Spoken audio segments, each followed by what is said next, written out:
Welcome to 360 Tamil. இன்னைக்கு இந்த வீடியோல நம்ம எந்த படத்தோட எக்ஸ்பிளனேஷன் பத்தி பார்க்க போறோம்னா, தெலுங்குல 2024 வெளியான மிஸ்டர் செலிபிரிட்டி அப்படின்ற படத்தை பத்தி தான் பார்க்க போறோம். இந்த படம் இப்ப தமிழ்லயும் அவைலபிளா இருக்கு. பார்க்கணும்னு நினைக்கிறவங்க ஃபுல் படத்தை பாருங்க. இது ஒரு பக்கவான கிரைம் த்ரில்லர் படம்னு சொல்லலாம். ஸ்டார்டிங்ல இருந்து எண்டிங் வரைக்கும் இன்ட்ரெஸ்டிங்கா கொண்டு போயிருப்பாங்க. முதல்ல இந்த படத்தோட பிளாட்டை பத்தி நம்ம பார்ப்போம். லலிதான்ற ஒரு ஃபீமேல் ஆக்டிவிஸ்ட் இருக்காங்க. இந்த ஆக்டிவிஸ்ட் ஒரு வித்தியாசமான கம்ப்ளைண்ட் கொடுக்குறாங்க. அது என்ன கம்ப்ளைண்ட்னா, என்ன ஒருத்தர் கெடுத்த மாதிரி எனக்கு தோணுது, அது உண்மையா என்னன்னோ எனக்கு தெரியல, இந்த மாதிரி ஒரு நபர் தான் என்ன கெடுத்தான்ற மாதிரிலாம் இவங்க கம்ப்ளைண்ட் கொடுக்குறாங்க. அந்த எஸ்ஐயும் முதல்ல அலட்சியப்படுத்துறாரு, அதுக்கப்புறம் விசாரிக்கிறாரு. விசாரிக்கும் போது இவங்க சொல்றது உண்மைன்னு தெரிய வருது. இதுக்கப்புறம் இந்த கதையில என்னெல்லாம் நடந்ததுன்னு சொல்றது தான் மீதி கதையா இருக்கும். கண்டிப்பா உங்க எல்லாருக்குமே பிடிக்கும்னு நம்புறேன். எக்ஸ்பிளனேஷனுக்குள்ள போறதுக்கு முன்னாடி வீடியோக்கு ஒரு லைக் போடுங்க. அது மூலியமா இந்த வீடியோ இன்னும் நிறைய பேர்கிட்ட கொண்டு போய் சேர்க்கப்படும். மேற்கொண்டு டைம் வேஸ்ட் பண்ணாம நம்ம நேரடியா எக்ஸ்பிளனேஷனுக்குள்ள போயிடலாம். படத்தோட ஸ்டார்டிங் சீனே ஒரு லேடி இருக்காங்கல்ல, அவங்க பொண்ணை ஸ்கூல்ல கொண்டு போய் விடலான்ற மாதிரி கூட்டு போயிட்டு இருக்காங்க. அந்த லேடியை பார்த்த ரெண்டு பேர் அவங்களுக்குள்ள சில காசிப்லாம் பண்ணிட்டு இருக்காங்க. அதாவது இந்த லேடியோட ஹஸ்பண்ட் இறந்து போயிட்டாரு, இப்ப இந்த லேடி அந்த மாதிரி விஷயத்தெல்லாம் பண்ணிட்டு இருக்காங்கன்ற மாதிரி பேசிட்டு இருக்காங்க. இந்த விஷயம் அந்த லேடியோட காதுலயும் கேக்குது. அதெல்லாம் உண்மை கிடையாது, இருந்தாலும் இந்த மாதிரி பேசுறாங்களே அப்படின்ற மாதிரி சோகமா கடந்து போறாங்க. இப்ப அப்படியே கட் பண்ணி வேற ஒரு பையனை நமக்கு காட்டுறாங்க. இவரு ஒரு ப்ராஜெக்ட பத்தி எக்ஸ்பிளைன் பண்றாரு. கேட்கிறவருக்கு இந்த ப்ராஜெக்ட் ரொம்ப பிடிச்சிருது. கண்டிப்பா நம்ம இந்த ப்ராஜெக்ட பண்றோம்னு சொல்றாரு. அப்பன்னு பார்த்து எக்ஸ்பிளைன் பண்ணவருக்கு போன் கால் வருது. போன் பேசுறதுக்காக கொஞ்சம் தள்ளி போயிடுறாரு. அப்ப இந்த ப்ராஜெக்ட ஓகே பண்ண நபரோட ஃப்ரெண்ட் இருக்கார்ல, இந்த பையன் கொஞ்சம் சரியில்லை, ரொம்ப மோசமான பையன், இவன் கிட்ட சேர்ந்து நீங்க வேலை பார்க்க போறீங்களா அப்படின்ற மாதிரிலாம் இவரை கொஞ்சம் ஏத்தி விட்டுட்டு இருக்காரு. அப்ப அந்த பையனுமே இந்த இடத்துக்கு வந்து இந்த விஷயத்த கவனிச்சிடறான். அதாவது எல்லாருமே காசிப் பண்றதை நமக்கு காட்டுறாங்க. ரெண்டு சீனை காமிச்சாங்கல்ல, இதே மாதிரி நிறைய பேர் காசிப் பண்றதை நமக்கு காட்டுறாங்க. இந்த மாதிரி நிறைய பேர் காசிப் பண்ணிக்கிட்டே இருக்காங்க. இதனால என்ன பிரச்சனை நடக்குதுன்றதை இவங்க யோசிக்கிறதே இல்லைன்ற மாதிரி காமிச்சு செலிபிரிட்டி அப்படின்ற மாதிரி டைட்டில போடுறாங்க. இப்போ ஒரு ஸ்டேஷனோட எஸ்ஐயை நமக்கு காட்டுறாங்க. ஏற்கனவே லலிதான்ற ஒரு பொண்ணு இவர்கிட்ட கம்ப்ளைண்ட் கொடுத்திருப்பாங்க. சார், கொடுத்த கம்ப்ளைண்ட் என்னாச்சு, விசாரணை பண்ணீங்களா அப்படின்ற மாதிரிலாம் கேட்கறாங்க. இந்த லலிதாவை பொறுத்த வரைக்கும் ஆக்டிவிஸ்டா இருப்பாங்க, நிறைய பேருக்கு ஹெல்ப்லாம் பண்ணிருப்பாங்க. இப்போ இவங்களுக்கே ஒரு பிரச்சனைன்னு கம்ப்ளைண்ட் கொடுக்கறதுக்காக வந்திருக்காங்க. ஆனா இவர் எந்த ஒரு ஆக்ஷனும் எடுத்த மாதிரியே தெரியல. எதுக்காக இன்னும் ஆக்ஷன் எடுக்காம இருக்கீங்கன்னு கேட்கறாங்க. ஏன்னா நீ சொல்றது நம்புற மாதிரியே இல்ல, முதல்ல இடத்தை காலி பண்ணு அப்படின்ற மாதிரி சொல்லிட்டாரு. மறுநாள் அந்த பொண்ணு இந்த இடத்துக்கு வராங்க. இந்த வாட்டி சீனியர் கிட்ட பேசிட்டாங்க போல. உங்க சீனியர் கிட்ட இருந்து இப்ப கால் வரும்ன்ற மாதிரி சொல்றாங்க. கொஞ்ச நேரத்துல எஸ்ஐக்கு சீனியர் கிட்ட இருந்து கால் வருது. என்னையா அந்த பொண்ணோட கேஸை நீ எடுக்காம இருக்கியாமே, என்ன கேஸா இருந்தா என்ன, நீ எடுத்து விசாரணை பண்ணு அப்படின்ற மாதிரிலாம் கொஞ்சம் திட்டுற மாதிரி பேசுறாரு. சரி சார் நான் என்ன ஏதுன்னு பாக்குறேன்ற மாதிரி இவரும் ஏத்துக்கிறாரு. இப்பயாவது கேஸை எடுத்துக்கிறீங்களா அப்படின்ற மாதிரி இந்த பொண்ணு கேக்குறாங்க. சரி, அந்த ரைட்டர் கிட்ட நடந்த விஷயத்த சொல்லுன்ற மாதிரி சொல்லிட்டாரு. ஏற்கனவே இவர் கேட்டிருப்பாரு, இப்ப ரைட்டரை நோட் பண்ணிக்க சொல்லிட்டாரு. ரைட்டரும் என்ன நடந்தது அப்படின்ற மாதிரி கேட்கிறாரு. இவங்களுமே இவங்களுக்கு நடந்த விஷயத்தை எக்ஸ்பிளைன் பண்ண ஆரம்பிக்கிறாங்க. இவங்க எக்ஸ்பிளைன் பண்ணிட்டு இருக்க எல்லாத்தையும் தள்ளி இருந்து இந்த எஸ்ஐயும் கேட்டுட்டு இருக்காரு. இப்பதான் நமக்கு என்ன நடந்தது அப்படின்றத காட்ட ஆரம்பிக்கிறாங்க. இவங்க ஆக்டிவிஸ்ட்னு சொன்ன பாத்தீங்களா, ஃப்ரெண்ட்ஸ் கூட ஒரு பார்ட்டிக்காக போயிருப்பாங்க. அங்க பயங்கரமா சரக்கெல்லாம் அடிச்சிருப்பாங்க. கொஞ்சம் லேட்டா தான் வீட்டுக்கு வராங்க. வேலைக்காரியும் சாப்பாடு வைக்கவான்னு கேக்குறாங்க. இல்ல நான் சாப்பிட்டு வந்துட்டேன், நான் படுக்கணும்ன்ற மாதிரி படுக்க போறாங்க. அம்மா பால் வச்சிருக்கேன், அது எது குடிங்கன்ற மாதிரி சொல்றாங்க. இவங்களும் சரின்ற மாதிரி பாலை குடிச்சிடுறாங்க. செம்ம போதையில இருக்காங்கல்ல, படுக்கலான்ற மாதிரி இவங்க படுத்துடுறாங்க. இவங்க படுத்து ரெஸ்ட் எடுத்துட்டு இருக்கும் போது யாரோ ஒருத்தர் இங்க வர மாதிரி தெரியுது. வர நபர் இருக்காரு பாத்தீங்களா, இவங்க கிட்ட எல்லை மீறி நடக்கிறாரு. இவங்க தூக்கத்துல இருக்கும் போது இந்த விஷயம் இவங்களுக்கு ஃபீல் ஆகுது. யாரோ எல்லை மீறி நடக்கிற மாதிரியே இருக்கேன்ற மாதிரிலாம் யோசிக்கிறாங்க. கொஞ்ச நேரம் கழிச்சு போதை தெளிச்சு இவங்க முடிச்சு பாக்குறாங்க. அப்ப யாருமே அந்த இடத்துல இல்ல. நமக்கு நடந்தது கனவா, இல்ல நிஜத்துல யாராவது நம்ம கிட்ட எல்லை மீறி நடந்துட்டாங்களா அப்படின்ற மாதிரிலாம் இவங்க யோசிக்கிறாங்க. கனவுல நடந்ததுக்கெல்லாம் கம்ப்ளைண்ட் கொடுத்தா நம்ம என்ன பண்ண முடியும்ன்ற மாதிரி எஸ்ஐ புலம்புறாரு. அதுக்கு இந்த லலிதா இருக்காங்கல்ல, சார் நான் கூட முதல்ல கனவுன்னு தான் நினைச்சேன், ஆனா எனக்கு சில காயங்கள்லாம் ஏற்பட்டிருக்கு சார், அது எப்படி ஏற்படும்ன்ற மாதிரிலாம் இவங்க கேட்கறாங்க. இதனால ஒரு டாக்டரை கன்சல்ட் பண்ணிருப்பாங்க. ஆமாங்க, உங்ககிட்ட யாரோ எல்லை மீறி நடந்த மாதிரி தான் தெரியுது, நீங்க உடனே பக்கத்துல இருக்க ஸ்டேஷன்ல போய் கம்ப்ளைண்ட் கொடுங்கன்ற மாதிரி அந்த டாக்டர் சொல்லியிருப்பாரு. அதனால தான் கம்ப்ளைண்ட் கொடுக்கறதுக்காக வந்திருப்பாங்க. நீங்க நம்பலனா பாருங்கன்ற மாதிரி சில காயத்தெல்லாம் இவங்க காட்டுறாங்க. இத பாக்குற எஸ்ஐயோ இந்த இடத்துல கொஞ்சம் ஷாக் ஆகுறாரு. இவ்வளவு நேரம் எஸ்ஐ இவங்க சொன்னதை நம்பி இருக்க மாட்டாரு. ஆனா காயத்தெல்லாம் காமிச்சதுக்கு அப்புறம் இவருக்கு லைட்டா நம்பிக்கை வருது.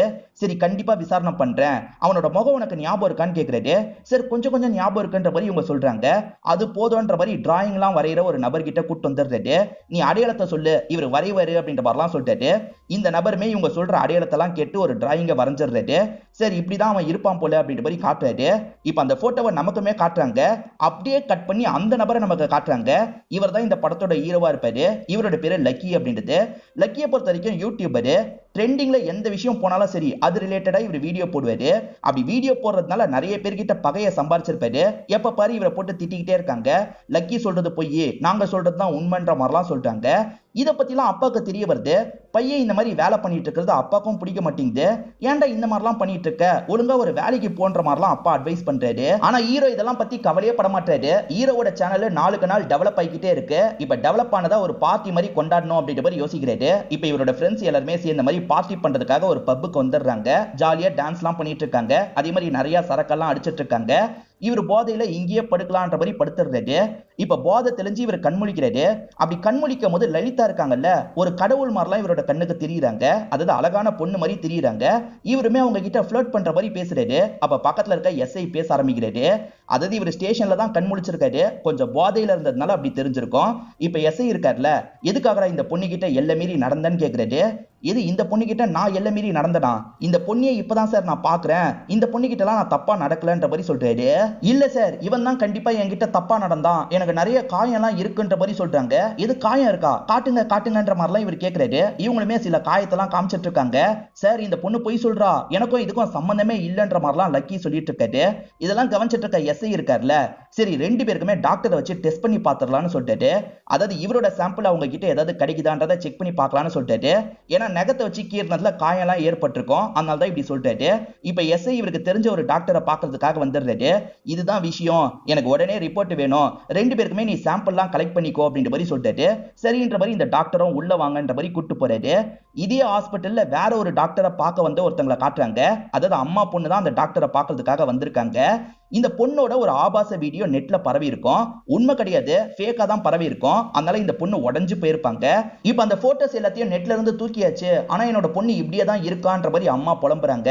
என்ன மேடம் பண்றது, நெட்ல இருந்து தூக்குற அளவுக்கு மனசுல இருந்து தூக்க முடியாது, உங்க பொண்ணை கொஞ்சம் கொஞ்சமா நீங்க தான் வெளியே கொண்டு வரணும் அப்படின்ற மாதிரி அட்வைஸ் எல்லாம் பண்றாரு. இந்த பொண்ணுமே ரொம்ப ஃபீல் பண்ற மாதிரி காட்டுறாங்க. இப்ப பிளட் எல்லாம் கொடுத்துட்டு வந்த ஹீரோவும் வீட்டுக்கு போலாமான்னு கேக்குறாரு. வீட்டுக்கா, ஸ்டேஷனுக்கு தான் போகணுன்ற மாதிரி எஸ்ஐ சொல்லிட்டாரு. இப்ப ஃப்ரெண்டு கிட்ட சீக்கிரமா ரிப்போர்ட்டை தான் கேக்குறாரு. ரிப்போர்ட் என்ன சீக்கிரமா கிடைச்சிருமா, நீ கிளம்பு நான் அனுப்பி விடுறேன்னு சொல்லிட்டாரு. சரின்ற மாதிரி இந்த எஸ்ஐயும் இங்க இருந்து கிளம்ப ஆரம்பிக்கிறாரு. ப்ளீஸ் சார் என்ன விடுங்கன்ற மாதிரிலாம் ஹீரோ கேட்கிறாரு. ஆனா இவர் விட மாட்டாரு. நேரா இவரை ஸ்டேஷனுக்கு கூட்டு வந்துடுறாரு. அப்ப நியூஸ்ல ஒரு விஷயம் ஓட ஆரம்பிக்குது. அதாவது லக்கி தான் லலிதா கிட்ட எல்லை மீறி நடந்திருக்காரு அப்படின்ற மாதிரி சொல்ல ஆரம்பிக்கிறாங்க. ஏன்னா ரிப்போர்ட் அவங்களுக்கு போயிருக்கு போல, மீடியா ஆட்களுக்கு எப்படி ரிப்போர்ட் போச்சு அப்படின்ற மாதிரி எஸ்ஐ இந்த இடத்துல யோசிக்கிறாரு. அப்ப உண்மையிலேயே நம்ம கிட்ட எல்லை மீறி நடந்திருக்கானான்ற மாதிரி இந்த பொண்ணு வேற மயங்கி விழுறாங்க. எங்க அதெல்லாம் உண்மை கிடையாதுன்ற மாதிரி இவரும் எழுப்பிட்டுலாம் இருக்காரு. அப்பதான் இவங்களுக்கு ரிப்போர்ட் வருது. அதாவது டாக்டர் கொடுத்து விட்ட ரிப்போர்ட் இப்பதான் வருது. இவருமே ரிப்போர்ட்டை வேகமா ஓபன் பண்ணி பாக்குறாரு. ஹீரோ தான் தப்பா நடந்திருக்காரு அப்படின்றது இது மூலமா கன்ஃபார்ம் ஆயிருது. இப்ப சீனியர் கிட்ட இருந்து வேற எஸ்ஐக்கு கால் வருது. யோ மீடியா கிட்ட இந்த தகவல் எப்படியா போச்சு அப்படின்ற மாதிரி கோவப்படுறாரு. சார் எப்படி போச்சுன்னு தெரியல சார், நான் எப்படியாவது மேனேஜ் பண்ணிக்கிறேன் சார், இவன் தான் சரி இந்த குற்றத்தை பண்ணிருக்கான், என்ன பண்ணுமோ அதை பண்றேன்ற மாதிரிலாம் சொல்லிட்டாரு. இப்பயும் லக்கி நான் இதை பண்ணலன்ற மாதிரி சொல்லிட்டாரு. ஆனா இவங்க ஏத்துக்க மாட்டாங்க. உடனே இவரை செல்லுல போட்டு லாக் பண்ணிடுறாங்க. நீ கவலைப்படாதமா, இதுக்கப்புறம் பண்ண வேண்டியதை நான் பண்றேன், நீ கிளம்பி போன்ற மாதிரி இங்க இருந்து அனுப்பி வச்சிடுறாரு. ஒரு விஷயம் கிடைச்சிருச்சுன்னா மீடியாட்கள் உடனே அதை பத்தி பேச ஆரம்பிப்பாங்கல்ல. லலிதான்னு ஒரு பொண்ணுக்கு இப்படி நடந்திருக்கு, வீட்டுல போய் இப்படி நடந்திருக்கான், இவனெல்லாம் விடக்கூடாது அப்படின்ற மாதிரி எல்லாருமே ஹீரோவை திட்டுற மாதிரி பேசிட்டு இருக்காங்க. ஹீரோவோட அப்பாக்கு இந்த விஷயம் தெரிய வந்துருது. சோகமா வீட்டுல வந்து உட்கார்றாரு. அம்மாவும் என்னாச்சு ஏதாச்சுன்னு கேக்குறாங்க.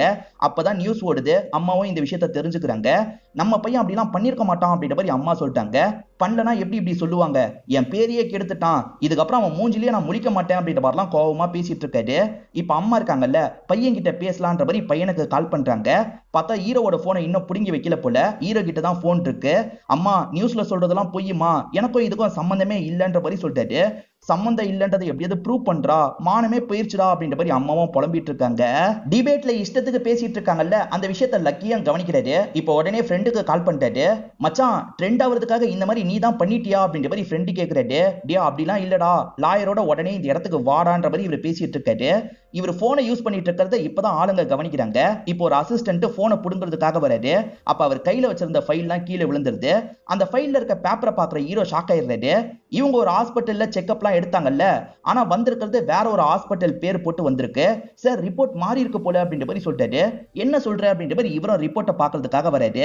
உண்மையிலேயே ஹாஸ்பிட்டல் பேரு மாறி இருக்கு, தெரியாம நடந்திருக்கோன்ற மாதிரி எஸ்ஐ சொல்லிட்டாரு. அது எப்படி சார் ஹாஸ்பிட்டல் பேரே மாறும், நீங்க உடனே கால் பண்ணி கேளுங்கன்னு சொல்லிட்டாரு. சரின்ற மாதிரி இவருமே அந்த டாக்டருக்கு கால் பண்ணிட்டாரு.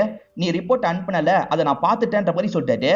எது நான் ரிப்போர்ட் அனுப்பினா இப்பதான் ரிப்போர்ட் ரெடி ஆகுது, நான் இன்னும் ரிப்போர்ட் அனுப்பவே இல்லைன்ற மாதிரி சொல்லிட்டாரு. இது இப்பதான் ரெடி ஆச்சா, சரி ரிசல்ட் என்ன சொல்லு, இவன் தானே இந்த விஷயத்த பண்ணிருக்கான்ற மாதிரி கேக்குறாரு.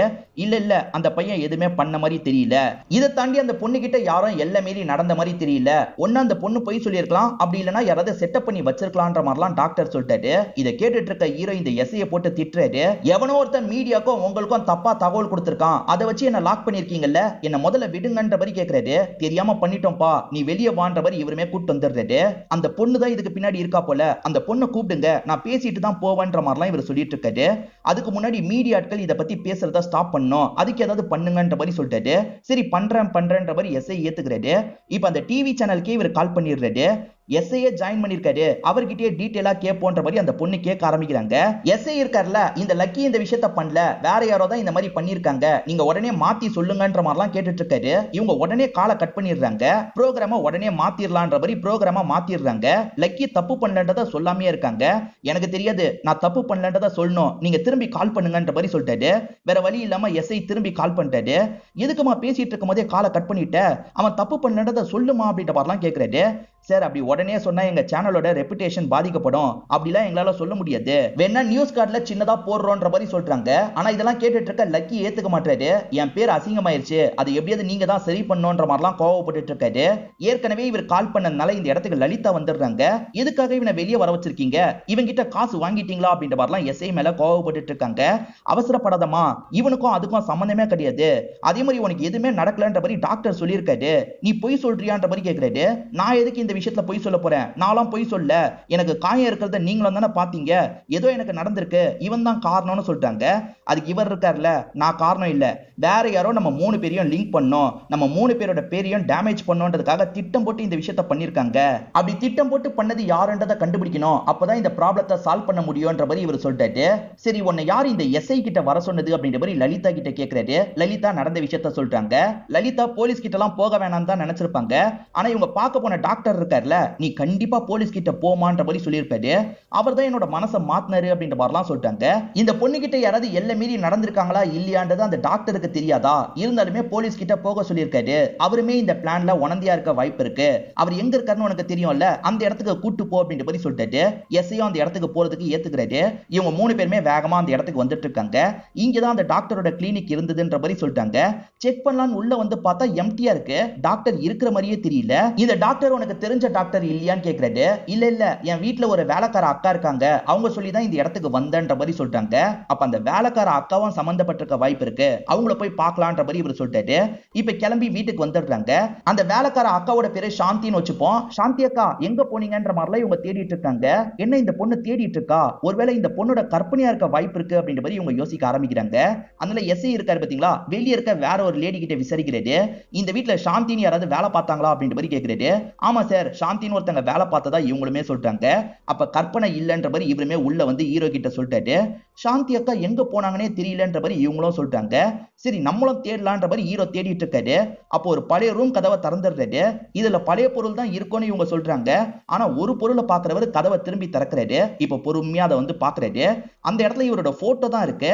அதே மாதிரி ஒரு பாக்ஸ் இருக்கு. அந்த பாக்ஸ்ல நிறைய பொருள் இருக்கு. ஒவ்வொரு பொருளா இவர் எடுத்து பார்த்துட்டு இருக்காரு. அதாவது ஹிப்னடைஸ் பண்றதுக்கு யூஸ் பண்ணுவாங்க பாத்தீங்களா, அந்த மாதிரி டிவைஸ்லாம் இருக்கு. அப்ப இவங்க தூங்கிட்டு இருக்கும் போது நம்ம போட்டோவை காமிச்சு யாரோ ஹிப்னடைஸ் பண்ணிருக்காங்க, அதாவது நம்ம தான் எல்லை மீறி நடந்த மாதிரி யாரோ செட் பண்ணி வச்சிருக்காங்கன்றதை இவர் புரிஞ்சுக்கிறாரு. உடம்புல இவங்க காயம் இருந்ததா சொன்னாங்கல்ல, பல்லெல்லாம் அங்க இருக்கு, அந்த பல்ல வச்சுதான் காயத்தை செட் பண்ணிருக்காங்கன்றது இவருக்கு புரியுது. இது எல்லாமே செட்டப், நீ போலீஸ் ஸ்டேஷனுக்கு போனோம், என்ன பத்தி சொல்லணும்ன்றதை யாரோ பிளான் பண்ணிருக்காங்கன்ற மாதிரிலாம் இவர் சொல்றாரு. இந்த மாதிரிலாம் இவங்க ரூம்ல பேசிட்டு இருக்கும் போது வெளியே புகை மூட்டமா மாறுது. என்ன ஏதுன்னு பாக்குறதுக்காக கதவை திறக்கிறாங்க. அந்த புகையில இவங்க மயங்க ஆரம்பிச்சிடுறாங்க. அப்பதான் மாஸ்க் போட்ட மாதிரி ஒரு நபர் வராரு. இவங்களுமே நீ யாரு என்னன்ற மாதிரிலாம் கேட்டுட்டு இருக்காங்க. உங்க 3 பெரிய பழி வாங்குறதுக்காக தான் இப்படி பண்ணிட்டு இருக்கேன், சாதாரணமா உங்களை பழி வாங்க மாட்டேன், எல்லாரும் உங்களை பத்தி பேசுவாங்க, அந்த அளவுக்கு நீங்க செலிபிரிட்டியா மாறுவீங்க, அதுக்கப்புறம் தான் உங்களோட கதையை நான் முடிப்பேன்ற மாதிரிலாம் இந்த கேரக்டர் பேசுறான். இங்கதான் படத்தோட இன்ட்ரோல போடுறாங்க. இவங்க 3 பேர் மேல கோவப்படுற யாரோ ஒருத்தர் தான் இந்த விஷயத்தை பண்ணிட்டு இருக்கிறதா ஹீரோக்கு தெரிஞ்சிருது. அவன் யாரு என்னன்றதை கண்டுபிடிக்கணும், அப்படி இல்லைன்னா நம்மள ஏதாவது பண்ண கூட வாய்ப்பு இருக்கு. அடுத்த 48 மணி நேரத்துல நம்மள செலிபிரிட்டி ஆக்கி ஏதாவது பண்ணுவேன்ற மாதிரி சொல்லியிருக்கான். 48 மணி நேரம் நமக்கு டைம் இருக்கு, அதுக்குள்ள இவங்க கிட்ட இருந்து நம்ம தப்பிக்கணும்ன்ற மாதிரிலாம் இவர் சொல்லிட்டாரு. லக்கி ஒரு பொண்ணு கிட்ட எல்லை மீறி நடந்துட்டாருன்ற மாதிரி நியூஸ் வந்தது பாத்தீங்களா? அப்ப லக்கியோட உருவ பொம்மையெல்லாம் எரிச்சிருப்பாங்க. அந்த வீடியோவை பாக்குறவங்க ஷாக் ஆயிடுறாங்க. ஏன்னா அந்த வீடியோக்கு பின்னாடி இந்த டாக்டர் தெரியுறாரு. இந்த டாக்டர் தான் நான் பார்த்தேன்ற மாதிரி சொல்லிட்டாங்க. இப்ப டாக்டர் போட்டோ உங்களுக்கு கிடைச்சிருது. இது மூலியமா அந்த டாக்டரை கண்டுபிடிக்கணும்னு நினைக்கிறாங்க. இப்ப எல்லா பகுதியிலையும் இந்த டாக்டர் போட்டோவை காமிச்சு விசாரிச்சுட்டு இருக்காங்க. ஒரு ஸ்டேஜ்ல அந்த டாக்டர் ஒரு பகுதியில குடிச்சிட்டு இருக்கிறதா ஒரு நபர் சொல்லிட்டாரு. அந்த பகுதியில போய் அந்த டாக்டரை பார்க்கணும்ன்ற மாதிரிலாம் யோசிக்கிறாங்க. இவங்களை பார்த்தோன்னா அந்த டாக்டர் இருக்காருல, திருச்சி ஓட ஆரம்பிக்கிறாரு. இந்த டாக்டர் கூட சில அடியாளுங்க இருப்பாங்க. அவங்க இருக்காங்கல்ல, இந்த டாக்டரை பிடிக்காத மாதிரி ஹீரோவை தடுத்துட்டு இருக்காங்க. வேற வழி இல்லாம ஹீரோ எல்லாரும் கூடயும் பயங்கரமா சண்டை போடுறாரு. அந்த டாக்டரை பிடிக்கணும்ன்ற மாதிரி துரத்திட்டு வந்து ஒரு ஸ்டேஜ்ல டாக்டரை பிடிச்சிடுறாரு. இப்ப அடிச்சு விசாரணை பண்ண ஆரம்பிக்கிறாரு. அதுக்கு இவர் இருக்கார்ல, நான் டாக்டரே கிடையாது, நடிக்க தான் செஞ்சேன்னு சொல்லிட்டாரு. ஒருத்தன் 2000 ரூபாய் தந்து இந்த மாதிரிலாம் பேசுன்ற மாதிரி சொன்னா, அந்த மாதிரி தான் நான் பேசினேன் அப்படின்ற மாதிரிலாம் இவர் சொல்லிட்டு இருக்காரு. இப்ப லோக்கல் ஸ்டேஷன்ல இருக்க ஒருத்தர் வர வச்சிடுறாங்க. இவனை கூட்டு போ அப்படின்ற மாதிரி லாக் பண்ணிடுறாங்க. அந்த மாஸ்க் போட்டவன் அடுத்த 48 மணி நேரத்துல ஏதாவது பண்ணுவேன்ற மாதிரி சொல்லியிருப்பான். எதுக்கு நம்ம ரிஸ்க் எடுத்துக்கிட்டு 48 மணி நேரம் அவன் கண்ணில் படாம நம்ம மறைஞ்சிட்டா நம்ம தப்பிச்சிடலாம்ல, சேஃபா ஒரு இடத்துல போய் நம்ம ஒளிஞ்சு போன்ற மாதிரி யோசிக்கிறாங்க. யாருக்குமே தெரியாம இவங்களுமே ஒரு கெஸ்ட் ஹவுஸ்ல வந்து ஒளிஞ்சுக்கிறாங்க. அந்த கெஸ்ட் ஹவுஸ் வாசல்ல ஒரு விலை மாதம் நின்னுட்டு இருக்காங்க. இந்த எஸ்ஐக்கு சிக்னல்லாம் கொடுத்துட்டு இருக்காங்க. இவருமே ஒன்னா இருந்தா என்னன்ற மாதிரிலாம் யோசிக்கிறாரு. லலிதாக்கு எதனால இந்த மாதிரிலாம் நடக்குதுன்னு தெரியல. ரொம்ப சோகமா உட்காந்துட்டு இருக்காங்க. என்னாச்சு? ஒன்னும் பிரச்சனை இல்ல, 48 மணி நேரத்துல நம்ம தப்பிச்சிடலான்ற மாதிரி சொல்லிட்டாரு. அது இல்ல, ஏன் எனக்கு மட்டும் இதெல்லாம் நடக்குது அப்படின்ற மாதிரி ஃபீலிங்கா பேசுறாங்க. ஃபீல் பண்ணாது அப்படின்ற மாதிரி இவருமே இந்த இடத்துல ஆறுதல்லாம் சொல்லிட்டு இருக்காரு. இப்ப எஸ்ஐ இருக்காருல, அந்த லேடியை உள்ள கூட்டு வராரு. நான் இந்த லேடி கூட சந்தோஷமா இருக்கணும், நீ வெளியே இருக்க ரூமை எடுத்துக்கோன்ற மாதிரி அனுப்பி வச்சிடுறாரு. ஈரவும் சரின்ற மாதிரி இங்க இருந்து கிளம்பிடுறாரு. இப்ப இந்த எஸ்ஐ இந்த லேடி கிட்ட ஒன்னா இருக்கலாம் நினைக்கிறாரு. அதுக்குள்ள மீடியாட்கள் மொத்தமா இந்த இடத்துக்கு வந்துடுறாங்க. மீடியாட்கள்லாம் எப்படி இந்த இடத்துக்கு வந்தாங்கன்னு இவர் ஷாக் ஆகுறாரு. ஆக்சுவலா அந்த மர்ம நபர் தான் இந்த இடத்துக்கு அனுப்பி விட்டுருக்கான் போல. இது தெரிஞ்சு ஹீரோவும் ஹீரோயினும் வேற ஒரு இடத்துக்கு கிளம்பி போயிருப்பாங்க. ஆனா இந்த எஸ்ஐ மட்டும் ரைடுன்ற பேர்ல மாட்டிக்கிறாரு. இப்ப எஸ்ஐய சஸ்பெண்ட் பண்ணிடுறாங்க. அதே மாதிரி எஸ்ஐக்கு ஒரு ஃபேமிலி இருக்காங்க, ஏற்கனவே ஒய்ஃப் இருக்காங்க. இப்ப ஃபேமிலியை சேர்ந்த எல்லாருமே நீலாம் மனுஷனா அப்படின்ற மாதிரி பயங்கரமா இவரை திட்டுறாங்க. இதுக்கப்புறம் இந்த வீட்டு பக்கமே வரக்கூடாது, ஓடு அப்படின்ற மாதிரி துரத்தி விடுறாங்க. இந்த மாதிரிலாம் நடந்துருச்சுன்ற மாதிரி இவங்க 2 பேர்கிட்ட புலம்புறாரு. இதை கேட்டுட்டு இருக்க லக்கி இருக்கார்ல, அப்ப நம்மளோட ஒவ்வொரு மூவியா அவன் கவனிச்சிட்டு இருக்கான், அதனால தான் நம்ம ஒளிஞ்ச இடம் கூட அவனுக்கு தெரிஞ்சிருக்கு அப்படின்ற மாதிரிலாம் யோசிக்கிறாரு. அந்த விலை மாதுவை கூட திட்டமிட்டு அவன் தான் அனுப்பி வச்சிருக்க வாய்ப்பு இருக்குன்ற மாதிரிலாம் சொல்லிட்டாரு. இவர் நினைச்சது சரிதான். அந்த மர்ம நபர் இருக்கான் பாத்தீங்களா, இவங்க எங்க இருந்தாலுமே சரி மானிட்டர் பண்ணிக்கிட்டே இருக்க மாதிரி காட்டுறாங்க. நம்ம இதுக்கப்புறம் ஒளிஞ்செல்லாம் தப்பிக்க முடியாது, அவன் யாருன்றதை கண்டுபிடிக்கணும்ன்ற மாதிரி ஹீரோ சொல்லிட்டாரு. அந்த வேலைக்கார லேடியும் இதுல சம்பந்தப்பட்டிருக்க வாய்ப்பு இருக்கு, சாந்தியை நீ எப்படி பார்த்தன்ற மாதிரி கேட்கிறாரு. இவங்களுமே நடந்த விஷயத்த சொல்றாங்க. இவங்க ஆக்டிவிஸ்ட்ல சாந்தி ஹெல்ப் கேட்டு வந்திருப்பாங்க. சாந்தியோட ஹஸ்பண்டுக்கு உடம்பு முடியாம இருந்திருக்கும், ஹெல்ப் பண்ணுங்கம்மா அப்படின்ற மாதிரிலாம் கேக்குறாங்க. சரி, எனக்கு தெரிஞ்ச டாக்டர் கிட்ட பேசி ஹெல்ப் பண்றன்ற மாதிரி இவங்க ஹெல்ப் பண்றாங்க. அதுக்கப்புறம் தான் இவங்களுக்கு வீட்லயே வேலை போட்டு தந்திருப்பாங்க. அந்த சாந்தியே உங்ககிட்ட திட்டமிட்டு பழகி இருக்க தான் வாய்ப்பு இருக்கு. அந்த சாந்தியோட வீடு எங்க இருக்குன்னு உனக்கு தெரியுமான்ற மாதிரி கேக்குறாரு. என்கிட்ட ஒரு வாட்டி கூட அவங்க சொன்னது இல்ல, நான் ப்ரூஃப்னு எதுவுமே வாங்கலன்ற மாதிரி சொல்லிட்டாங்க. ஆனா போன்ல பேசும்போது அவங்க பேசின ஏரியாவை பத்தி இவங்க கேட்டிருப்பாங்க. சரி, அந்த இடத்துல நம்ம விசாரிச்சுக்கலாம் அப்படின்ற மாதிரி இவங்க விசாரிக்க ஆரம்பிக்கிறாங்க. அதை அந்த லேடி கவனிச்சு வேகமா வீட்டுக்குள்ள போயிடலாம் நினைக்கிறாங்க. ஆனா வீட்டுக்குள்ளதான் இவங்க 3 பேர் இருக்காங்க. ஏற்கனவே கண்டுபிடிச்சிருக்காங்க போல. எதுக்காக இந்த மாதிரி பண்ணன்ற மாதிரி கேக்குறாங்க. தப்பு பண்ணிட்டேன், வேற ஒருத்தங்க காசு கொடுத்து இப்படி பண்ண சொன்னாங்க, நான் அதுக்காக தான் பண்ணிட்டேன் அப்படின்ற மாதிரிலாம் இவங்க சொல்லிட்டு இருக்காங்க. யார் காசு கொடுத்து பண்ண சொன்னா அப்படின்ற மாதிரி இவங்க கேக்குறாங்க. அந்த டாக்டர் தான் பண்ண சொன்னாரு அப்படின்ற மாதிரி இவங்களுமே சொல்ல ஆரம்பிக்கிறாங்க. அந்த டாக்டர் தான் திட்டமிட்டு இவங்களை இந்த வீட்டுக்கு அனுப்பியிருக்காரு. அவளுக்கு பால் கொடுத்து மயக்கமாக்கிரு அப்படின்ற மாதிரி சொல்லியிருப்பாரு. இவங்களுமே மயக்கமாக்கி இருப்பாங்க. அதுக்கப்புறம் அந்த டாக்டர் இருக்காரு பாத்தீங்களா, ஹிப்னடைஸ் பண்றதுக்கான விஷயத்தெல்லாம் பண்றாரு. அதே மாதிரி ஹீரோவோட போட்டோவை காட்டுறாரு. அதாவது ஹீரோ தான் நம்ம கூட ஒன்னா இருந்தான்னு இவங்க நினைக்கணும், அதுக்கேற்ற விஷயத்த பண்ணலான்ற மாதிரி பண்ணிட்டு இருக்காரு. அதே மாதிரி உடம்புல காயத்தெல்லாம் ஏற்படுத்திட்டு இருக்காரு. அவர் உங்ககிட்ட எல்லை மீறி நடக்கல, செட்டப் மட்டும் தான் பண்ணாரு. அவர் ஒருவேளை எல்லை மீறி நடக்கிறதா இருந்தா நான் தடுத்திருப்போமா, என்ன நம்புங்கம்மா அப்படின்ற மாதிரிலாம் இவங்க பேசிட்டு இருக்காங்க. அந்த டாக்டர் தான் மெயின் கல்பிரேட் போல, நம்ம கிட்ட ஏமாத்திருக்கான்ற மாதிரி இவங்க யோசிக்கிறாங்க. இப்ப டாக்டர் ஒருத்தர் கிட்ட ஒப்படைச்சாங்கல்ல, அவருக்கு கால் பண்ணி டாக்டர் எங்கன்னு கேக்குறாங்க. எப்பயோ ரிலீஸ் பண்ணியாச்சு அப்படின்ற மாதிரி அவர் சொல்லிட்டாரு. காசை வாங்கிட்டு விட்டுருக்காருன்னு தெரிய வருது. இவங்களுமே கண்ணா பின்னான்னு திட்டுறாங்க. சரி அந்த டாக்டர் எங்க இருக்காருன்னு உனக்கு தெரியுமான்ற மாதிரி வேலைக்காரி கிட்ட கேக்குறாங்க. அவர் சொன்னதே கிடையாது. ஒரு நாள் ஒரு வீட்டோட பால்கனில வச்சு அவரை பார்த்திருக்கன்ற மாதிரி சொல்றாங்க. அந்த வீட்டோட அட்ரஸ் தான்ற மாதிரி இவங்களுமே வாங்கிக்கிறாங்க. அதுதான் அந்த டாக்டர் வீடா இருக்க வாய்ப்பு இருக்குன்னு வீட்டுக்குள்ள நுழைஞ்சிடுறாங்க. டாக்டர் வர மாதிரி சவுண்ட் கேக்குது, ஒளிஞ்சுக்கலாம் அப்படின்ற மாதிரி ஒவ்வொரு இடத்துல போய் இவங்க ஒளிஞ்சுக்கிறாங்க. இவங்க ஒளிஞ்சிட்டு இருக்கும்போது டாக்டர் உள்ள வராரு. உள்ள யாரோ இருக்காங்கன்ற மாதிரி டாக்டருக்கு தோணுது போல. உள்ள வந்தவர் வேகமா திரும்பி வெளியே ஓட ஆரம்பிக்கிறாரு. டாக்டரை பிடிக்கணும்ன்ற மாதிரி இவங்களும் பின்னாடியே ஓடிட்டு இருக்காங்க. நில்லு நில்லுன்னு சொல்றாங்க, அவர் கேட்கவே மாட்டாரு. அதனால ஹீரோ ஒரு ஸ்டேஜ்ல கட்டிய வச்சு மண்டையிலே ஒரு அடி அடிக்கிறாரு. இவர் அடிச்ச அடியில அவர் அசைவே இல்லாத மாதிரி பொத்துனு கீழே விழுந்துடுறாரு. இப்ப பின்னாடியே போலீஸ் ஜீப் வர மாதிரி சவுண்ட் கேக்குது. தேவையில்லாத பிரச்சனை வேணாம், ஓடிடலான்ற மாதிரி இவங்களுமே இங்க இருந்து ஓடிடுறாங்க. இப்ப கொஞ்ச நேரம் கழிச்சு டீ குடிக்கலான்ற மாதிரி ஒரு டீ கடைக்கு வந்திருக்காங்க. அப்ப நியூஸ் ஓடிட்டு இருக்கு. அந்த நியூஸ்ல இவர் அடிச்சாரு பாத்தீங்களா, அந்த வீடியோவே ஓடுது. மீடியா ஆட்களுக்கு அந்த வீடியோ கிடைச்சிருக்கு போல. இந்த 3 பேரை பாத்தீங்கன்னா தகவலை கொடுங்கன்ற மாதிரி சொல்லிட்டு இருக்காங்க. இப்ப ஆளுங்களும் இவங்க 3 பேர் தான்ற மாதிரி துரத்துறாங்க. இவங்க 3 பேருமே தப்பிச்சு ஓடி வந்துடுறாங்க. இப்ப இவங்களுமே ரெஸ்ட் எடுக்கிறதுக்காக ஒரு இடத்துல உட்கார்ந்துட்டு இருக்காங்க. அப்ப ஹீரோக்கு ஒரு பிரைவேட் நம்பர்ல இருந்து கால் வருது. இவர் அட்டெண்ட் பண்ணிட்டாரு. பார்த்தா அந்த மர்ம நபர் தான் பேசுறான். 48 மணி நேரத்துல உங்களை ஓட ஓட விடுவேன், ஃபேமஸ் ஆக்குவேன், அதுக்கப்புறம் தான் சாவடிப்பேன்னு சொன்னேன்ல, அது எல்லாத்தையும் கரெக்டா பண்றேனான்ற மாதிரி கேக்குறான். இத கேக்குற ஹீரோக்கு பயங்கரமா கோவம் வருது. அவன் தப்பிச்சு ஓடுவான், நம்ம துரத்திட்டு போய் மண்டையில அடிக்க வாய்ப்பு இருக்கு, அதை கேப்சர் பண்ணி மீடியா கிட்ட தரணும்ன்ற மாதிரி பிளான் போட்டு தான் இந்த விஷயத்த பண்ணிருக்காங்கன்னு ஹீரோக்கு புரியுது.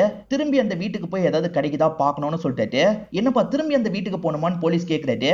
கண்டிப்பா போனோன்ற மாதிரி இவருமே கூட்டு வந்துடுறாரு.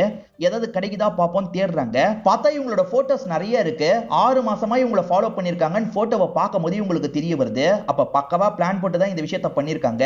நிறைய பேர் சேர்ந்து தான் இதை பண்ணிருக்க வாய்ப்பு இருக்குன்ற மாதிரிலாம் சொல்லிட்டு இங்க ஏதாவது கிடைக்குமான்னு பாக்குறாரு. சில போன்லாம் கிடைக்குது, ஆனா போன்ல சிம் எல்லாம் கிடைக்க மாட்டேங்குது. இந்த IME நம்பர்ல எந்தெந்த சிம்ல ஆக்டிவா இருந்திருக்குன்றத செக் பண்ணு அப்படின்ற மாதிரி இவரோட ஃப்ரெண்ட் ஒருத்தர் கிட்ட சொல்லிட்டாரு. சரி மச்சான், செக் பண்ணி டீடைலா சீக்கிரமா அனுப்புறன்ற மாதிரி அவர் சொல்றாரு. இப்ப அப்படியே கட் பண்ணி டிராமா நடக்கிற ஒரு இடத்தை காட்டுறாங்க. இங்க லக்ஷ்மின்ற ஒரு கேரக்டரை காட்டுறாங்க. இவங்க தான் இந்த டிராமால முக்கியமா பெர்ஃபார்ம்லாம் பண்றது நமக்கு தெரிய வருது. இப்ப ஹீரோவோட ஃப்ரெண்ட் கிட்ட இருந்து ஒரு தகவல் கிடைக்குது. இந்த போன்ல ஒரு சிம்ம போட்டு யூஸ் பண்ணிருப்பாங்கல்ல, அந்த சிம் மூலமா இந்த வீட்ல இருக்கவங்க கிட்ட தான் பேசியிருக்காங்கன்னு தெரிய வருது. அந்த வீட்டோட அட்ரஸை இவங்க கண்டுபிடிச்சு வந்துடுறாங்க. அப்படி வந்தவங்க இங்க ஏதாவது கிடைக்குதா பார்க்கலான்ற மாதிரிலாம் தேடிட்டு இருக்காங்க. அப்பன்னு பார்த்து மாஸ்க் போட்ட மாதிரி ஒரு 3 பேர் எதிர வராங்க. வந்தவங்க இவங்க 3 பேரையும் அடிச்சு பறக்க விட்டுட்டு இருக்காங்க. ஹீரோ ஓரளவுக்கு சண்டை போடுவார்ல, சண்டை போடலாம் நினைக்கிறாரு. ஆனா ஹீரோவை கூட அவங்க அடிச்சு போட்டுட்டு இருக்காங்க. 2 வெள்ளைக்கார லேடிஸ் தான் சண்டை போடுறாங்கன்றது ஹீரோக்கு தெரிய வருது. முதல்ல ஹீரோ அடி வாங்கினாலும் போக போக பதிலுக்கு சண்டை போட ஆரம்பிக்கிறாரு. இந்த இடத்துல இப்ப மழைலாம் பெஞ்சிட்டு இருக்கு. ஹீரோ இருக்கார்ல, இந்த 2 லேடிஸ் கூட பயங்கரமா சண்டை போட்டுட்டு இருக்காரு. கஷ்டப்பட்டு ஹீரோவை ஒரு ஸ்டேஜ்ல இவங்க கண்ட்ரோல் பண்றாங்க. அப்படி கண்ட்ரோல் பண்ணிட்டோன்னு சந்தோஷமாகும் போது திடீர்னு பார்த்தா சுத்தி போலீஸுங்களா வந்துடுறாங்க. இதெல்லாம் பார்த்துட்டு இருக்க இந்த SI இருக்கார்ல, நான் சஸ்பென்ஷன்ல தான் இருக்கேன், என்ன வேலையை விட்டு தூக்கல, இங்க வரதுக்கு முன்னாடியே எல்லாருக்கும் தகவலை கொடுத்துட்டு தான் வந்தோன்ற மாதிரி சொல்லிட்டாரு. போலீஸுங்க மட்டும் இந்த இடத்துக்கு வரல, மீடியாட்களும் மொத்தமா இந்த இடத்துக்கு வந்திருக்காங்க. இப்ப ஹீரோவன் சேனலை பார்த்த மாதிரி பேச ஆரம்பிக்கிறாரு. எல்லாருமே எங்களை பத்தி தப்பு தப்பா நியூஸை போட்டுட்டு இருந்தீங்கல்ல, உங்களை போட வச்சது இவன் தான் பிளான் பண்ணி இப்படி பண்ணிருக்கான், இப்பயாவது புரிஞ்சுக்கோங்க அப்படின்ற மாதிரிலாம் பேசிட்டு இருக்காரு. ஒழுங்கு மரியாதையா உன் முகத்தை காட்டுறா அப்படின்ற மாதிரி அந்த கேரக்டரை பார்த்து இவர் பேசுறாரு. இப்ப அந்த மர்ம நபர் முகத்தை ஓபன் பண்றான். பார்த்தா அது பையன் கிடையாது, ஒரு பொண்ணு தான். லக்ஷ்மின்னு ஒருத்தங்களை காமிச்சாங்கல்ல, அவங்கள தான் இந்த இடத்துல காட்டுறாங்க. சுத்தி போலீஸ் இருக்கிறத பார்த்துலாம் இந்த லக்ஷ்மி பயப்பட மாட்டாங்க. ஏன்னா அதை விட அட்வான்ஸ் மிஷின் கண்ணி இவங்க வச்சிருக்காங்க. அதை பாக்குற போலீஸுங்க தான் இந்த இடத்துல பயந்துட்டு இருக்காங்க. நீ யாரு, எதுக்காக இதெல்லாம் பண்ற அப்படின்ற மாதிரி எல்லாருமே கேட்டுட்டு இருக்காங்க. லக்ஷ்மியா சில விஷயங்களை சொல்ல ஆரம்பிக்கிறாங்க. அப்படி சொல்லும் போது தான் சில விஷயங்கள் தெரிய வருது. இவங்களே சாமர்த்தியமா இந்த இடத்தை கண்டுபிடிச்சு வந்துட்டு தான் நினைச்சாங்க பாத்தீங்களா, அது உண்மை கிடையாது. இந்த இடத்துக்கு இவங்க வரணும்ன்ற மாதிரி லக்ஷ்மி தான் எல்லா ஏற்பாடும் பண்ணிருப்பாங்க. வேணும்ட்டே தான் அந்த இடத்துல போன் எல்லாம் விட்டுட்டு வந்திருப்பாங்க. இப்பதான் ஹீரோக்கும் டீமுக்கும் இந்த விஷயம் புரிய ஆரம்பிக்குது. நீ யாரு என்னன்ற மாதிரிலாம் இவங்க கோபமா கேக்குறாங்க. அப்பதான் இந்த இடத்துக்கு நிறைய பேர் வந்து நிக்கிறாங்க. அதாவது அந்த வீட்டு வேலைக்காரியான சாந்தி, அந்த டாக்டரா நடிச்சாரு பாத்தீங்களா அவரு, அந்த மாதிரி நிறைய பேர் இந்த இடத்துக்கு வந்து நிக்கிறாங்க. எல்லாரும் லக்ஷ்மிக்கு ஹெல்ப் பண்றதுக்காக தான் நடிக்கவே செஞ்சிருப்பாங்க. இது எல்லாத்தையும் நம்ம பண்ணும்போது மீடியாட்கள் மொத்தமா இந்த இடத்துக்கு வருவாங்க. அப்பதான் அந்த விஷயத்த சொல்லணும்னு நினைச்சிருப்பாங்க. இப்ப அந்த விஷயத்த லக்ஷ்மி சொல்ல ஆரம்பிக்கிறாங்க. இப்ப ராமச்சந்திரான்ற ஒரு சயின்டிஸ்ட பத்தி காட்டுறாங்க.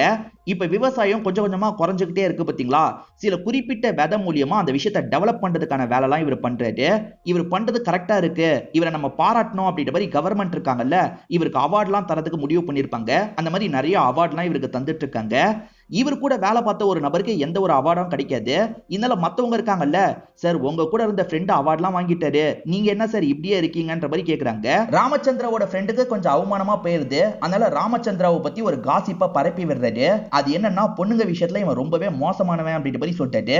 மீடியாட்கள் கிட்ட காசு கொடுத்து இத பத்திலாம் கொஞ்சம் பேச சொல்றாரு. ராமச்சந்திரா கல்யாணமே பண்ணிருக்க மாட்டாரு. இவரை பொறுத்த வரைக்கும் ஒரு ஃப்ரெண்ட் இருப்பாங்க, அவங்க பேரு ஜானகி அப்படின்றது. அவங்க சிங்கிள் மாமா இருந்துட்டு இருக்காங்க.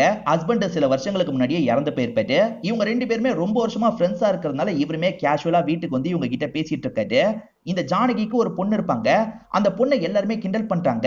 உன் அப்பா வந்திருக்காரு, உன் அப்பா வந்திருக்காருன்னு கிண்டல் பண்றாங்க. வீட்டுக்குள்ள வந்தா இந்த ராமச்சந்திரா தான் வந்திருக்காரு. நியூஸ்ல எல்லாம் கொஞ்சம் ராமச்சந்திராவை பத்தி தப்பா சொல்றாங்கல்ல, இந்த பொண்ணுமே அப்படிதான் நினைக்கிறா.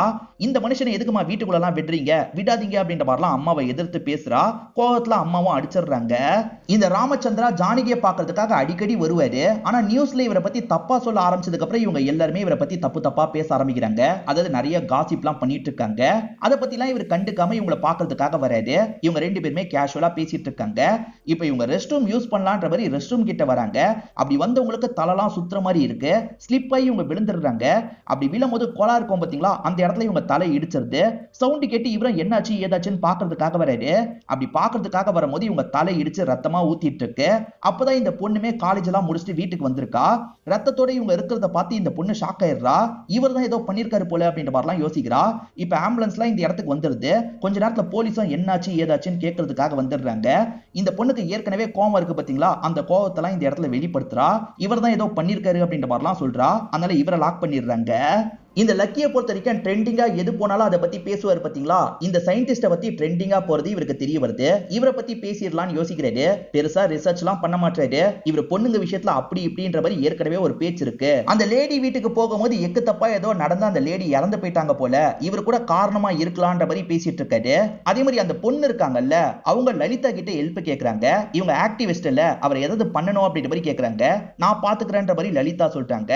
கண்டிப்பா அந்த சயின்டிஸ்ட் தான் இந்த விஷயத்தை பண்ணிருக்காருன்ற மாதிரி இவங்க நிறைய பேரை சேர்த்து போராட்டம் மாதிரிலாம் பண்றாங்க. இதனால அவருக்கு தந்த மெடல்லாம் திரும்பி வாங்கணும்ன்ற மாதிரி பேச்சு அடிபடுது. அதே மாதிரி அவருக்கு தண்டனை தரணும்ன்ற மாதிரிலாம் பேச்சு அடிபடுது. இப்பதான் அந்த பொண்ணு இருக்காங்கல்ல, அம்மா கிட்ட இருந்து வர ரிமைண்டரை கவனிக்கிறாங்க. இவங்க பர்த்டே அன்னைக்கு அம்மா ரிமைண்டரை செட் பண்ணிருக்காங்க போல. நான் உனக்காக ஒரு லெட்டர் தரணும்னு நினைக்கிறேன், இந்த இடத்துல போய் எடுத்துக்கோன்ற மாதிரி அம்மா எழுதியிருக்காங்க. இதை உன்கிட்ட நான் நேர்லயே சொல்லலாம். எதுக்காக லெட்டர் எழுதியிருக்கேன் தெரியுமா? ராமச்சந்திராவை பத்தி பேச ஆரம்பிச்சாலே நீ என்கிட்ட பேச மாட்ட, அதுக்காக தான் லெட்டர்ல எழுதியிருக்கேன். ராமச்சந்திராவும் நானும் பெஸ்ட் ஃப்ரெண்ட்ஸ், எங்களுக்குள்ள தப்பான எந்த ஒரு ரிலேஷன்ஷிப்பும் கிடையாது. ராமச்சந்திராவை பத்தி நிறைய காசிப் பரவிட்டு இருக்கிறத நானும் பாக்குறேன். அதை பார்த்துதான் நீ இந்த மாதிரிலாம் யோசிக்கிறேன்னு நினைக்கிறேன். உன் அம்மாவை நீ நம்புறல அப்படின்ற மாதிரிலாம் எழுதி வச்சிருக்காங்க. அதை படிக்கிற இவங்க பயங்கரமா இந்த இடத்துல ஃபீல் பண்றாங்க. அவர் மேல தப்பு இல்ல அப்படின்ற மாதிரி அவருக்காக பேசுறாங்க. ஒரு ஸ்டேஜ்ல அவரை ரிலீஸ் பண்ணிடுறாங்க. வீட்டுக்கு வாங்கப்பான்ற மாதிரி கையை பிடிச்சு கூட்டு வந்துட்டு இருக்காங்க. ஆனா மத்தவங்க இருக்காங்கல்ல, அம்மாவை முதல்ல கரெக்ட் பண்ணா இப்ப பொன்னியன் கரெக்ட் பண்ணிட்டான் போலன்ற மாதிரிலாம் பேசுறாங்க. இதனால இவர் இருக்கார்ல, இல்லமா நான் வரலன்ற மாதிரி இவரோட வீட்டுக்கு வந்துட்டு இருக்காரு. இவரோட வீட்டுல இருக்க பொருள் எல்லாத்தையும் அடிச்சு உடைச்சிருக்கிறது இவருக்கு தெரிய வருது. அதாவது இவர் கஷ்டப்பட்டு நிறைய விஷயங்களை சேர்த்து வச்சாரு பாத்தீங்களா, அது எல்லாத்தையும் அடிச்சு உடைச்சிருக்காங்க. திரும்பி ஸ்டார்டிங்ல இருந்து இதெல்லாம் ஆரம்பிக்கணுமா அப்படின்ற மாதிரி இவர் யோசிக்கிறாரு. துக்கம் தாங்க முடியாம இவர் இறந்து போயிருப்பாரு. இதை கேட்டுட்டு இருக்க மீடியாட்கள் இருக்காங்கல்ல, அவர் எந்த தப்பும் பண்ணலன்றது கடைசியில ப்ரூவ் ஆயிடுச்சுல, அப்புறம் என்னன்ற மாதிரி கேக்குறாங்க. அவர் தப்பு செய்யாத போது எல்லாருமே தப்பு செஞ்சதா பேசினாங்க. அவர் தப்பு செய்யலன்னு தெரிஞ்ச யாருமே அதை அட்ரஸ் பண்ணலன்ற மாதிரி இவங்க சில விஷயங்களை சொல்றாங்க. அதாவது ஹீரோ அவரை பத்தி தப்பா சொல்லும் போது நிறைய பேசியிருப்பாரு. அவர் தப்பு பண்ணலன்றது இவருக்கு தெரிய வந்திருக்கும். அதெல்லாம் வீடியோவா போட வேணான்ற மாதிரி விட்டுருப்பாரு. அதே மாதிரி எஸ்ஐ தானே முதல்ல அரெஸ்ட் பண்ணாரு. அதுக்கப்புறம் ரிலீஸ் ஆனது அப்புறம் அவர் எந்த தப்பும் பண்ணலன்ற மாதிரி அசிஸ்டன்ட் சொல்லிருப்பாரு. அதுக்கு என்னையா பண்ண சொல்ற, நாங்க தெரியாம பண்ணிட்டோம், அவன் கால்ல விழ சொல்றியா, அதெல்லாம் விட்டு தள்ளியா அப்படின்ற மாதிரி சொல்லிருப்பாரு. அதே மாதிரி தான் லலிதாவும் பிஹேவ் பண்ணிருப்பாங்க. அவர் தப்பு பண்ணலன்னு தெரிஞ்சதுக்கு அப்புறமா எதுக்கு அதெல்லாம் சொல்லணும், சொல்லாம விட்டுலாம் அப்படின்ற மாதிரி சொல்லாம விட்டுருப்பாங்க. அதனால தான் அவரோட உயிர் போச்சு. அதனால தான் உங்க எல்லாரையும் நான் பழி வாங்கணும்னு நினைச்சேன். இவங்க 3 பேர் மட்டும் இல்ல, நிறைய பேர் இதே விஷயத்தை தான் பண்ணீங்க, நீங்க எல்லாம் மாறுங்கன்ற மாதிரி இவங்க இந்த இடத்துல பேசிட்டு இருக்காங்க. அதுக்கப்புறம் இவங்க கிட்ட இருக்க ஆயுதத்தை வச்சு இங்க இருந்து தப்பிச்சிருப்பாங்க. இவங்களுக்கும் ராமச்சந்திராக்கும் என்ன சம்பந்தம் அப்படின்றத இங்கதான் நமக்கு ரிவீல் பண்றாங்க. ராமச்சந்திரா கல்யாணமே பண்ணிருக்க மாட்டாரு. ராமச்சந்திராவோட ஸ்டூடெண்டா தான் இவங்க இருப்பாங்க. இவங்க வெளிநாட்டை சேர்ந்தவங்களா இருப்பாங்க. இவங்க வெளிநாட்டுல இருக்கும் போதுதான் இவருக்கு நடக்கிற கஷ்டம்லாம் கொஞ்சம் கொஞ்சமா இவங்களுக்கு தெரிய ஆரம்பிச்சிருக்கும். நம்ம ஏதாவது பண்ணணும் அப்படின்ற பார்த்தா இவங்க இந்த ஊருக்கு வந்திருப்பாங்க. சம்பந்தப்பட்டவங்கள ஃபாலோ பண்ணி இந்த பிளான் எல்லாம் போட்டிருப்பாங்க. இந்த லட்சுமி மாஸ்க் எல்லாம் போட்டு சில விஷயங்களை பண்ணாங்க பாத்தீங்களா, இப்ப வேற யாரோ மாஸ்க் போட்டு அதே மாதிரி சில விஷயங்களை பண்றாங்க. அதாவது இவங்க 3 பேர் மாதிரி நிறைய 3 பேர் தப்பு பண்ணிருப்பாங்கல்ல, அவங்களெல்லாம் புடிச்சு மிரட்டிட்டு இருக்காங்க. அது யாருன்னு பார்த்தா லக்கியா தான் இருக்கும். அதாவது அவங்க பண்ணதை லக்கி மத்தவங்களுக்கு பண்ணணும்னு நினைக்கிறாருன்ற மாதிரி காமிச்சு படத்தோட கதையை முடிச்சிடுறாங்க. கண்டிப்பா இந்த படம் உங்க எல்லாருக்குமே பிடிச்சிருக்கும் நம்புறேன். இந்த வீடியோ உங்களுக்கு பிடிச்சிருந்ததுன்னா லைக் பண்ணுங்க, கமெண்ட் பண்ணுங்க, மறக்காம 360 தமிழ் சேனலை சப்ஸ்கிரைப் பண்ணுங்க. தொடர்ச்சியா இந்த மாதிரி வீடியோக்கள் வந்துகிட்டே தான் இருக்கும்.